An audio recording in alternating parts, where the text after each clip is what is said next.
but now we gonna watch something a little fun. You know what I'm saying?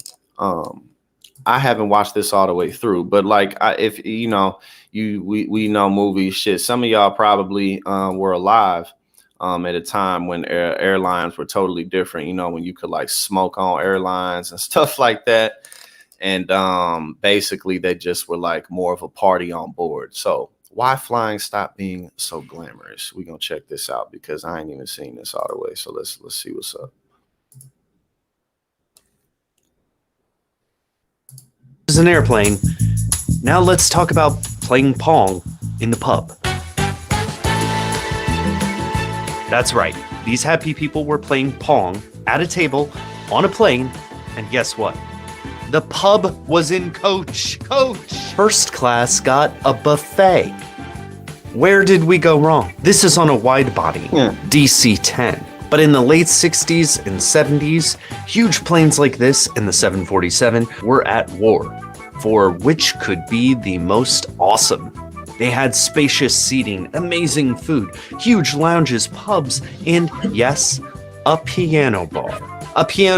Okay, now I haven't watched this all the way through, but he just mentioned in those days. What I heard is in those days more competition. So my guess is something to do with, you know, ownership shrinking into more fewer hands and it being less of a big deal to compete. I'm sure that has something to do with it. You know, as corporations grew, they swallowed up competition and it wasn't as much need to provide this shit. Could be wrong, but I'm sure that has something to do with it. But also, you know, well, let me shut the fuck up because I don't know. Bar on a plane in coach. Did I mention that the little people in coach got a piano bar? Only one airline has the piano bar. Today, flying? Well, that's like such the like mid 20th century like television radio voice.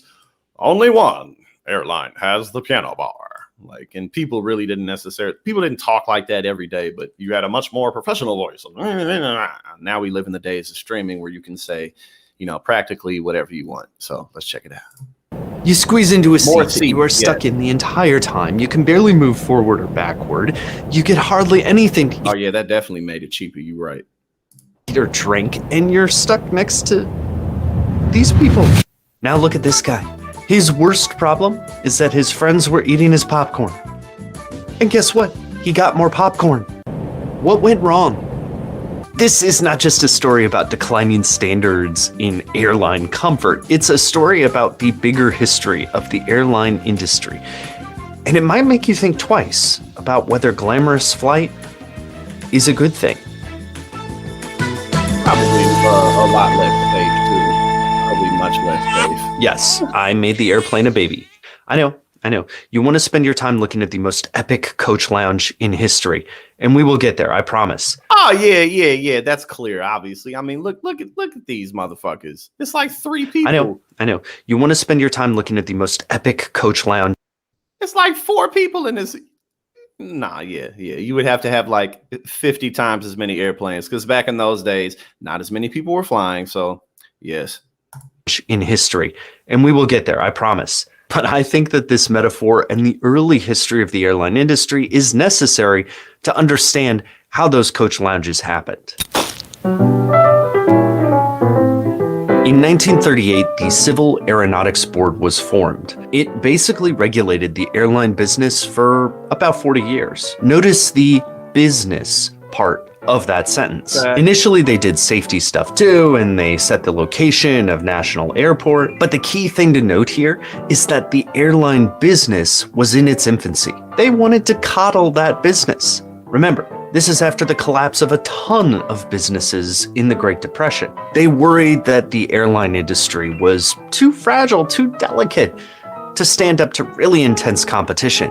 So the CAB, they set up like crib walls. They controlled the airlines, the fares, the routes, and they even gave some subsidies. Let's imagine the Douglas DC-3 as the baby plane. That was an important plane at the time. It's small, it's kind of shaky, it's like a toddler, and it probably did need to be protected. Then we go from the 30s and 40s to the 50s and 60s. Jet travel changed the game, especially in capacity. Now there were 180 passengers in the Boeing 707. Okay, can we put an asterisk up here for the plane people? Great. I'm generalizing a lot here when it comes to specific planes, trying to give people an overall arc of how things worked. But there's a lot more that you can dig into here. That's for sure. All right. Get that. Anyway, suddenly our little baby was not all grown up, but he was bigger. The CAB was still really tightly controlling the market. The results? Higher prices and those lowered passenger numbers. I want you to look at this. I read one paper that noted that the target load factor in 1962 was just above 50% capacity. Look at how low it is here. The CAB actually wanted half-empty planes. Now we get to the late 60s and airplanes are they're huge, okay? They're huge.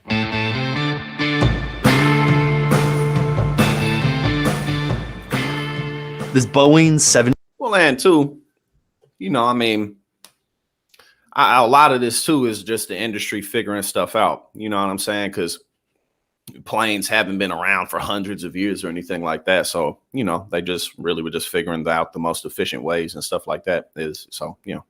747. These planes are very large. Airplanes, they're having a growth spurt. Except to the CAB, the airline industry is still just its little baby. They want to keep it regulated. Airlines have to go through a very lengthy process to add new seats or to change routes and definitely to lower prices. If you did want to change prices, there were huge debates about it. Like this one that's printed in a 1973 Federal Register. It's lengthy and prohibitive and bizarre to modern eyes that have been trained on kayak searches. The airline industry had become a teenager with a strict curfew and no cell phone and no money to buy those Abercrombie & Fitch cargo pants that would make everything okay. If you could just get the cargo pants, then you would kind of fit into the social scene. You act out in the ways that you can.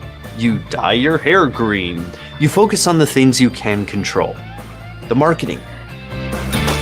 The first airline lounges were opening in the 1930s to reward customer loyalty. I mean, just look at the seats. Airlines couldn't make up costs by adding more seats without CAB approval. So seats were pretty wide and had a lot of space between them. Seat pitch is this measurement that tells you the difference between the same point on two different airplane seats.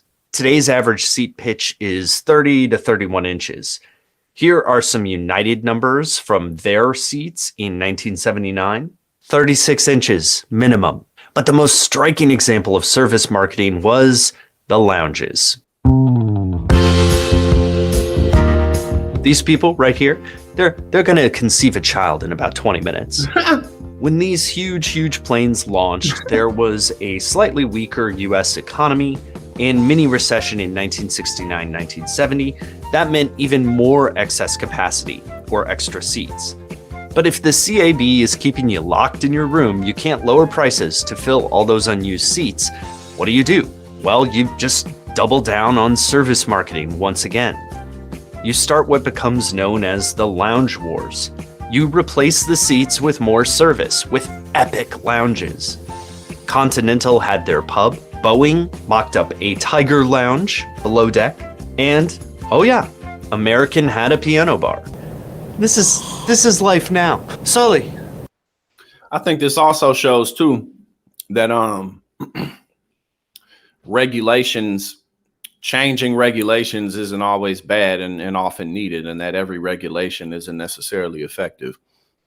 You know, so obviously, again, the industry, you know, people were learning what's the safest way to go about things. Technologies were improving. But as we see, you know, apparently a lot of the lounging and extra space was due to regulations. So, you know, that's why another reason why being involved in politics is so important, because oftentimes, experts in different fields, they may have a lot of criticisms about an industry or about companies, but, you know, if you're not participating in the fight to change X, Y, and Z, then what you griping about? But no, it's just definitely interesting to think about. I mean, look at this article. If you wanted to get rid of your lounge and charge slightly lower prices, it made the news and involved a ton of debate. All of these comforts of flying, the things that made flying glamorous, they were a way to stand out when you couldn't stand out on the most important thing, the price. We'll show you. We'll show you why this Continental wide-body DC-10 is more fun. Okay, so what changed flying from glamorous to torturous? Well, the CAB did a big investigation, and over time, everyone started thinking that regulation was increasing prices by a lot. After some tweaking at the margins, the Airline Deregulation Act of 1978 started down the road of dismantling the CAB over the next 5 or so years. It was led by Alfred Kahn, who believed airline travel should basically move out of the house. This deregulation is a unique political thing too, because it's all happening during the Carter administration, and it's basically led by liberal Senator Ted Kennedy. And it goes through. They deregulate the airline industry. And that is why flying isn't glamorous anymore. Local and international low-cost carriers had already seen some success because they weren't regulated by the CAB. They had lower prices and cut back on service. Now all the airlines could do that. Now, a lot of things happened as a result of this.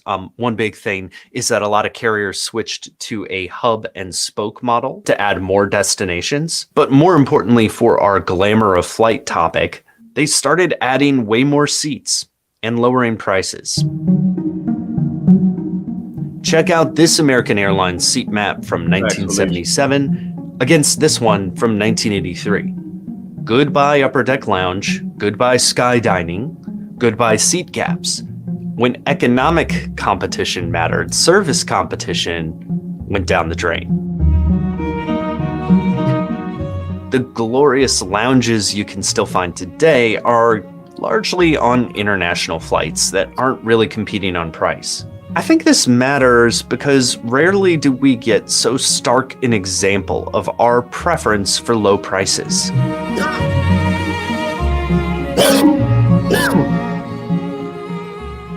I think that this is a question that has a lot of complicated trade-offs. Lots of negatives flow from deregulation. However, prices really did come down. Like in most sectors, the relationship between price and glamour is a direct one. Today, load factor, capacity, it looks like this. Here's the earlier chart next to it. You can see the difference.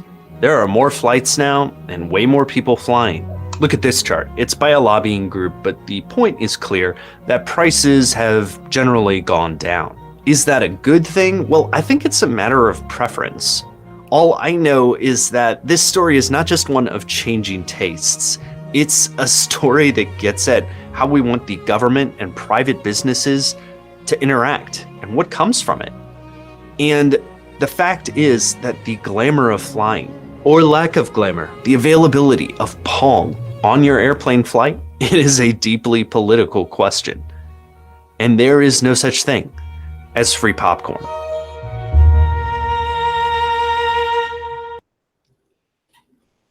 Yeah, it was definitely interesting.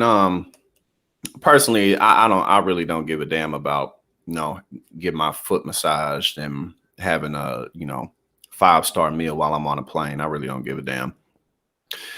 There's obviously changes that need to be made. But again, it's interesting to look at the relationship between industry and regulation, and how that dynamic is always changing, how things always need shifting as technology improves, as people learn to understand logistics and efficiency within any given industry. So, yeah, but again, I think at this point, efficiency is definitely better when it comes to just air travel, because people do it so much now, like in the 30s, 40s, 50s, 60s, 70s and onward, the usage continued to creep up, and it wasn't such a widespread and just like, oh, that's just what we do, so with so many people wanting to travel, I mean, who really gives a damn about, again, having a